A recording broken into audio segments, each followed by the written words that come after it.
आता आपल्या आवडत्या मालिकेचे संपूर्ण भाग मालिका प्रसारित झाल्यानंतर लगेचच पाहू शकता पूर्णपणे मोफत फक्त सन नेक्स्ट वर।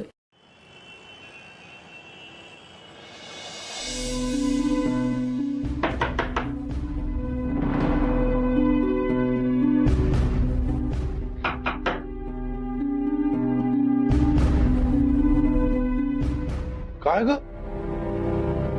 अगं तू काय करतेस? तू सांग तर मला। चल आधी अर्पिता, अगं बस काय इथे. काय झालं सांग ना, का असं मला बोलवून घेतलं? मी काय सांगते नीट ऐकून घे। हे बघ, पोलिसांच्या तपासात असं काहीच दिसलं नाहीये की बाहेरचं कोणीतरी घरात आलं होतं।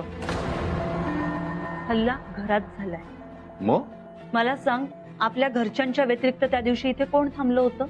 कोण? नील। नील त्या रात्री इथे आपल्या घरात थांबला होता। एक मिनिट अर्पिता, तू प्लीज माझं ऐकून घे। बर बोल।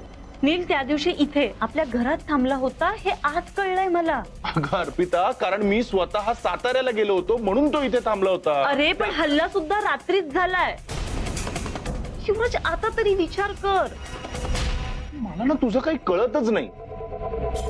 अगं मी तरी ह्या गोष्टीला घेऊन थोडा रिलॅक्स झालोय की गौतम सरांनी आपल्याला दोघांना त्या नर्सरीत सोबत बघितलं नाही।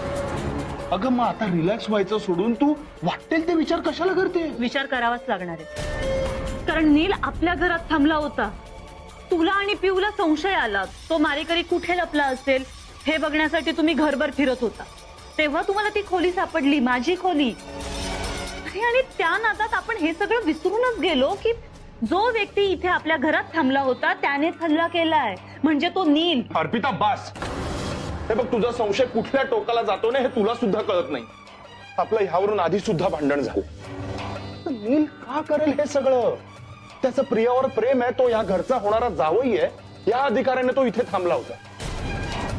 मला एक सांग, हे सगळं करून नीलला काय मिळणार आहे? ते मला माहित नाही, पण या कोड्याचं माझ्याकडे आता एवढंच उत्तर आहे। अर्पिता, तू आता जे काही बोलतेस ना त्यातून काही लॉजिकच बनत नाहीये। कळतंय मला, कळतंय माझं जरा जास्तच होतंय। पिऊने सांगितलंही होतं मला की त्या नीलवर विश्वास ठेव, तसा प्रयत्नही केला मी, पण नाही जमते मला। म्हणजे नाही, आता काय करणार आहेस तू?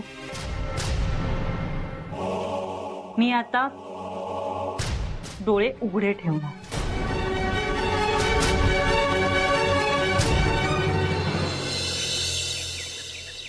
नील, अरे तू आता एकटा किती काम करशील? सगळ्या डिपार्टमेंट्स मध्ये लक्ष घालतोस बास? सर, नुसतं बसून राहायला आवडत नाही मला। दिवस बिझी असेल ना की जरा बरं वाटतं। बरं, मी तुम्हाला ज्या नवीन फॅक्टरीच्या अपडेट्स देत होतो त्याबद्दल एक महत्वाची इन्फॉर्मेशन आहे माझ्याकडे। अरे हा, ते जरा सांगायचं होतं, त्यात नको फार लक्ष घालू। अरे खूप घोळ आहेत त्याच्यात। 15-1 वर्ष चालू आहे केस तिकडे, आणि म्हणजे गुंड माणसं आहेत, जागा बळकावून बसलीत, कुठे त्यांच्या नादी लागा। सोड, जमीन सोडल्यात जमाय। अहो नाही सर, सर त्या प्रोजेक्टवर तुमच्या मेहनतीचा पैसा लागलाय। अरे हो, पण हे बघा, आता जोपर्यंत मी इथे आहे तोपर्यंत कुठल्याही प्रकारचं नुकसान होऊ देणार नाही। आणि सर, ती जमीनच 1.5 कोटीची आहे आणि ते पूर्ण प्रोजेक्ट 50 कोटीचे आहे सर। हे एक मिनिट, नील, तू यांची चौकशी करायला फक्त आला होतास ना? पण तुम्ही तर इथे कामाचं बोलताय। अगं नाही, कामाचा विषय मी काढला, त्यांनी नाही। मी त्याला विचारलं, त्याच्या प्रोजेक्ट बद्दल काही डिटेल्स हवे होते, तर तो ते सांगत होता। त्यांनी सुरुवात नाही केली। हा, आणि तसंही मी काय आजारी नाहीये, आजार नाही झालाय मला। एक जखम झालीये, ती सुद्धा बरी होते आहे ना, ही नर्स करते ना सगळं व्यवस्थित। मग काय? अहो, तुम्ही जरासं चाललात तर किती दमलात तुम्ही? काय अवस्था झाली होती तुमची? अगं हो, ते अचानक उठून असं चालायला लागलो म्हणून झालं। इनफॅक्ट मी म्हणूनच आता ठरवतोय, खोलीतल्या खोलीत निदान दिवसात 4, 5, 6, 7, 8 फेऱ्या माराव्या, मदतीने। म्हणजे हिची मदत घेऊनच, नाही असं सवय होईल ना हळूहळू। छान, माझं तर ऐकायचं नसतंच तुम्हाला। हट्टीपणा चालूच ठेवा तुम्ही। अगं आता एकाच वेळी सगळ्यांना खुश ठेवणं इम्पॉसिबल आहे. चल मदत कर, आपण सुरुवात करूया. सर 1-2 फेऱ्याच हं? हो चालेल. नंतर आराम करा. हो यो चला. हा नील तू बोल. या सर, टार्गेट होतं 1 महिन्याचं, पण या रिपोर्ट नुसार कदाचित आपण पुढच्या 8 ते 10 दिवसांमध्येच लॉन्च करू शकतो. बर. अरे हे चांगलं आहे. सर हा लक्ष चालण्यावर असू द्या. पाहिलं, सगळ्यांना खुश करणं इम्पॉसिबल आहे. बरं, तू म्हणतोयस तसं जर खरंच करायचं असेल तर तुझ्या टीमला हे सांगून ठेव बाबा, एकदा ठरवलं 10 दिवसात, म्हणजे 10 दिवस आधीच लॉन्च करायचं की मग अनाउन्समेंट होईल आणि मग हटता येणार नाही मागे. सो बी प्रिपेअर्ड.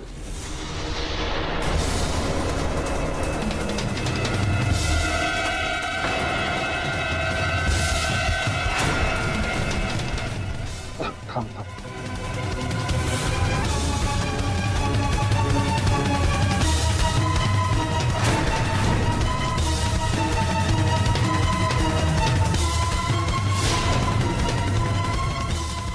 सर, मला वाटतं आधी आपण याचं ट्रायल स्वतःच करूया आणि काय ग?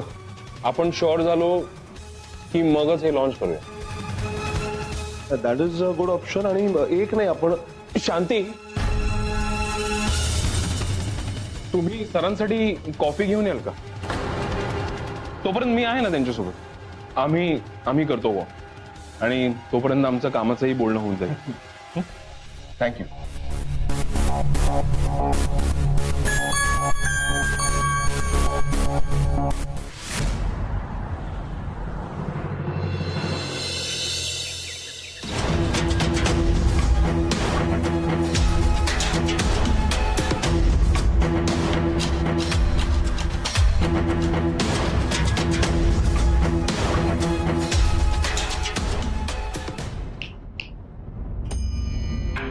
काय झालं आज तुमच्या चेहऱ्यावर ते साध्वीचं तेज दिसत नाहीये. सगळ्यांसमोर मी तशी असते, पण एकांतात मी रेणुका होते, माझ्या तन्वीची आई. आता तुमच्यापासून काय लपवायचं? आणि ती जी खरी रेणुका आहे तिला काय हवं? अर्पिता. त्या अर्पिताचे हाल हाल करून मला तिला जीवे मारायचे, ज्यामुळे माझ्या तनूनं स्वतःचा जीव घेतला. मी जेव्हा त्या अर्पिताला मारेन ना, तेव्हाच माझ्या मनाला शांती मिळेल आणि माझ्या तनूच्या आत्म्याला मुक्ती. पण हे सगळं तेव्हाच शक्य आहे जेव्हा युवराज आणि अर्पिता त्या गौतमचं घर सोडतील आणि भिकाजीच्या घरी येतील. मग तुम्ही तुमच्या भावाला कन्व्हिन्स करा ना, घेऊन या अर्पिताला सासरी. तसं माझा भाऊ माझ्या सगळ्या गोष्टी मानतो, पण अर्पिताचा विषय निघाला ना की नाही.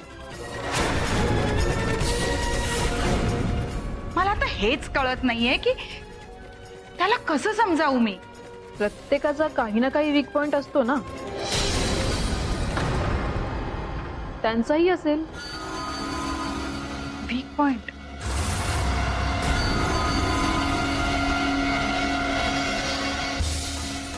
आहे ना, त्याचाही वीक पॉइंट आहे. पैसा त्याचा वीक पॉइंट आहे. पैशासाठी तो काही करू शकतो.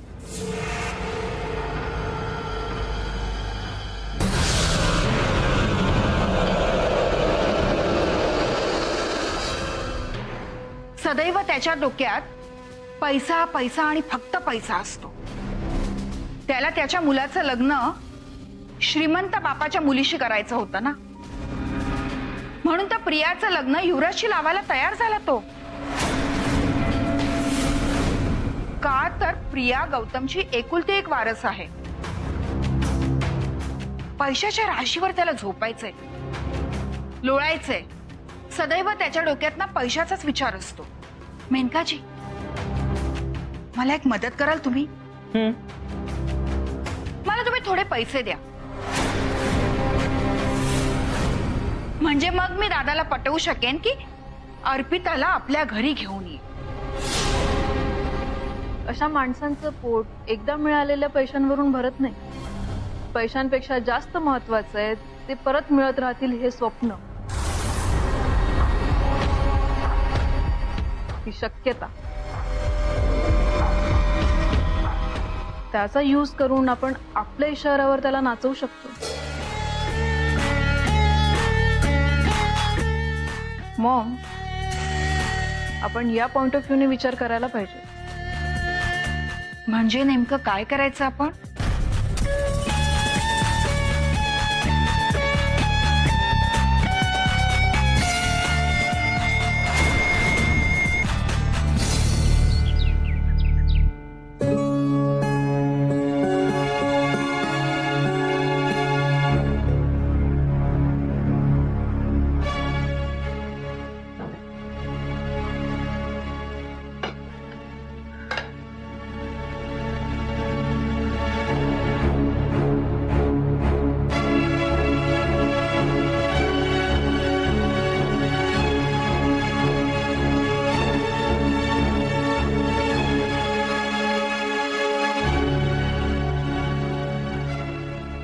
काय ग, काय झालं?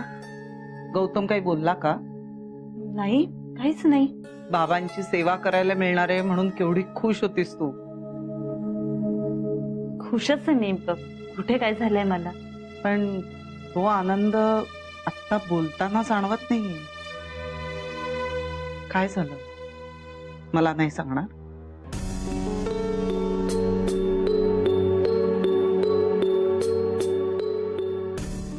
आजी, तू रागवणार नाहीस ना? मी कशाला रागवेन? मी आता जे सांगणार आहे त्याच्यावर तुझाच काय, घरातल्या कोणाचाच विश्वास बसणार नाही. का नाही पटणार? माझा तुझ्यावर ठाम विश्वास आहे. तुम्हा सगळ्यांचाच त्या नीलवर खूप विश्वास आहे. आपल्या पिऊसाठी तो अगदी योग्य मुलगा आहे असंच वाटतं तुम्हा सगळ्यांना. पण माझा नाहीये विश्वास त्या नीलवर अजूनही. गौतमनी त्याचा इतिहास खोदून काढलाय, मला सांगितलंय त्यांनी. आजी, आता मी बाबांची वॉकची प्रॅक्टिस घेत होते तेव्हा अचानक माझा मास्क अर्धवट खाली आला आणि नेमकी त्याच वेळेला नील माझ्या मदतीला आला. मग तर प्रश्नच नाहीये. आता तो घरातलाच झालाय. उलट यामुळे नीलवरती विश्वास पक्का व्हायला पाहिजे. मग आता शंका काय येते? आजी, अगं, कारण मला खात्री आहे हे व्हायला नको होतं त्याच्या मनात. म्हणजे बघ ना, जेव्हा माझ्या तोंडावरचा मास्क अर्धवट खाली आला तेव्हा बाबांचं लक्ष समोर होतं. मी प्रचंड घाबरले होते आणि नील माझ्या मागे होता. पण तो सतत असं काहीतरी करत होता जेणेकरून बाबांचं लक्ष माझ्याकडे जावं. पण बाबांचं लक्ष नव्हतं आणि माझं नशीब चांगलं म्हणून बाबांनी माझ्याकडे बघितलं नाही. आणि शेवटी ह्याच गोष्टीचा फायदा घेऊन नील माझ्या मदतीला आला. पण नील असं का करेल? म्हणजे नर्स तू आहेस हे गौतमना कळावं म्हणून तो का प्रयत्न करेल? आणि मग शेवटच्या क्षणी येऊन मदत का करेल? तुझ्या डोक्यात विचारांचा गोंधळ उडालाय का? अगं पण आजी, त्याने जेव्हा पहिल्यांदा मला या नर्सच्या युनिफॉर्म मध्ये बघितलं तेव्हा तो बाबांसमोर मला प्रश्नांवर प्रश्न विचारत होता जेणेकरून बाबांना कळावं मी शांती नाही, अर्पिता आहे. त्याने जेव्हा पहिल्यांदा मला या नर्सच्या युनिफॉर्म मध्ये बघितलं तेव्हा तो बाबांसमोर मला प्रश्नांवर प्रश्न विचारत होता जेणेकरून बाबांना कळावं मी शांती नाही, अर्पिता आहे. माझा नाही बसत आहे त्याच्यावर विश्वास. तो ना काहीतरी हेतू घेऊन आलाय आपल्या या घरात. माझ्याकडे काही पुरावा नाहीये म्हणून मी आता काहीच बोलू शकत नाहीये. ज्या दिवशी माझ्या हाती पुरावा लागेल त्या दिवशी मी सिद्ध करेन बाबांवर हल्ला करणारा दुसरा तिसरा कोणी नसून नील आहे. काय बोलतेस तू हे? खरंच तेच बोलते आजी. मी म्हणाले होते ना तुझा विश्वास नाही बसणार, पचायला थोडं अवघड जाईल. आजी पण एक गोष्ट लक्षात ठेव तू, मी जे सांगते ते जर खरं असेल तर आपल्या पिऊचं लग्न मी त्या नीलशी कधीच होऊ देणार नाही. मी बाबांवर हल्ला केला म्हणून आयुष्यभर खडी फोडायला मी त्याला जेलमध्ये पाठवेल.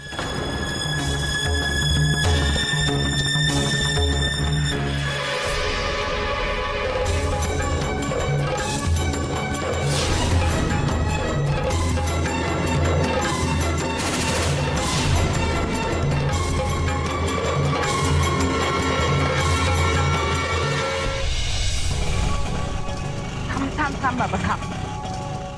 तर कुठे आणतेस ना तू रेणुका? कितना हो रे बाबा?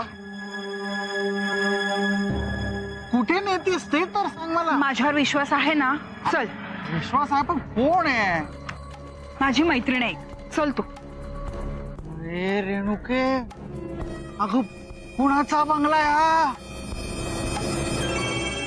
तू कुठल्या मैत्रिणीकडे घेऊन आली आहेस? घरातून निघताना तर म्हटली की मैत्रिणीकडे जायचंय, पण मला सांग एवढी श्रीमंत मैत्रीण तुला कुठे भेटली? धीर धर, आत गेल्यानंतर तुला सगळं कळेल.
दादा, हा चलायचं? हा, चल चल.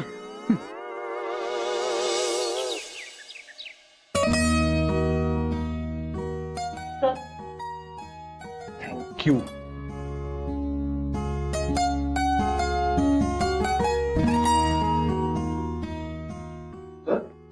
सर अहो, सांगलीचा प्रोजेक्ट बंद करण्याची ऑर्डर तुम्ही दिली? नाही रे बाबा, मी कशाला अशी का ऑर्डर देईन? नाही, मी सुद्धा शॉक झालो हे सगळं ऐकून. खानविलकरांना फोन कर आणि विचार, आपल्याला न सांगता कळवतंय असं कोण करू शकतंय? कसं असं होऊच कसं शकतं? तुम्ही जर ही ऑर्डर दिली नाहीये तर मग नक्की ही ऑर्डर दिली तरी कोणी? मी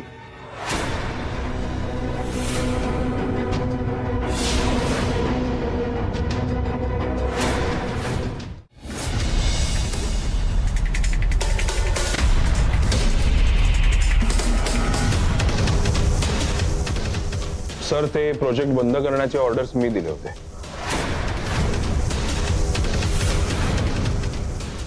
नील, तू? अरे पण का? तुला माहिती आहे ना हे प्रोजेक्ट केवढं महत्वाचं आहे आणि या प्रोजेक्टने केवढा फायदा होणार होता आपल्या कंपनीला. अरे, कोणालाही न विचारता तू परस्पर निर्णय घेतलास.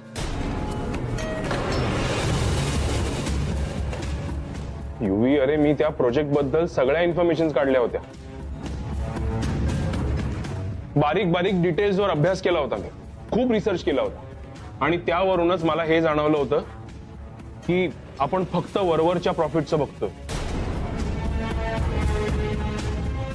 खरं तर लॉंग रन मध्ये त्या प्रोजेक्टमुळे आपल्या कंपनीला खूप लॉस होणार होता. अरे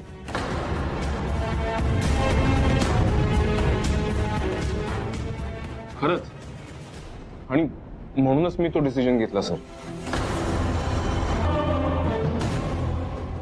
आणि त्यावेळेला सरांची हालत खूपच खराब होती, म्हणून मी इथे येऊन त्यांना त्रास दिला नाही. हो नील, मला सगळं मान्य आहे, पण मी होतो ना अवेलेबल. माझ्याशी येऊन एकदा बोलायचं. आणि तसंही अधूनमधून आपण सरांशी कामाविषयी बोलतोच की. एकदा त्यांच्या कानावर घातलं असतंस तर.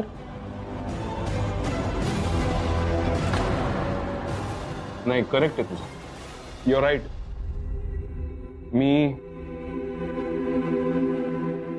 तुम्हा दोघांनाही कन्सिडर न करता हे असे मोठे निर्णय घेतले. तुम्हाला असं वाटत असेल की मी तुम्हाला डावलून खूप काही करतोय, पण मी खरंच हे सगळं आपल्या कंपनीच्या भल्यासाठी केलंय. आय एम रिअली सॉरी युवी. मला माहिती आहे तू कंपनीमध्ये माझ्या हातीपासून आहेस. नाही ठीक आहे, मी एक काम करतो, मी आता लगेच ऑफिसला फोन करतो आणि सांगतो की माझ्या ऑर्डर्स कॅन्सल करा, ते प्रोजेक्ट चालू राहू.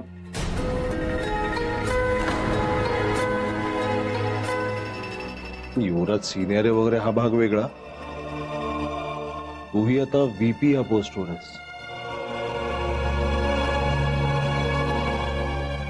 आणि इतक्या मोठ्या पोस्टवरचा माणूस एखादा निर्णय घेतो इतका महत्वाचा आणि मग तो बदलतो. This doesn't send a good message to the company.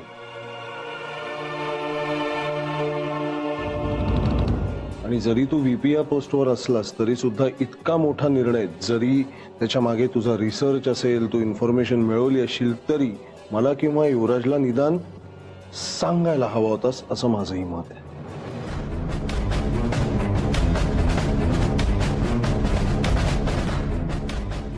नाही सर, पण युवी ह्या कंपनीमध्ये माझ्या आधीपासून काम करतो, त्यामुळे डेफिनेटली त्याला जास्त माहिती आहे. आणि मला खरंच वाटतंय मी हे बरोबर केलेलं नाही. आणि सर, युवी हा घराचा मोठा जावई आहे, so I should always consider him for everything. पुन्हा सांगतोय, इथे सिनियर ज्युनियर हा मुद्दा नाही. कोणाला किती दिवस झालेत कंपनीत काम करायला लागून, कोणाला किती जास्त आतली माहिती आहे हा मुद्दा नाही. We are a family. अधिकार तुम्हाला दोघांनाही सेमच आहेत आता. सो तू तुझ्या बुद्धिमत्तेवर, तुझ्या रिसर्चवर आधारित एक निर्णय घेतलास, त्याबद्दल माझं काही म्हणणं नाहीये. इथे मला केअरलेसनेस दिसतोय, तो कम्युनिकेशन लेवलला, ते पुन्हा होतो नकोस. Your right sir. मी पुढच्या वेळेला नक्की काळजी घे. And thank you so much. Rudy, thank you.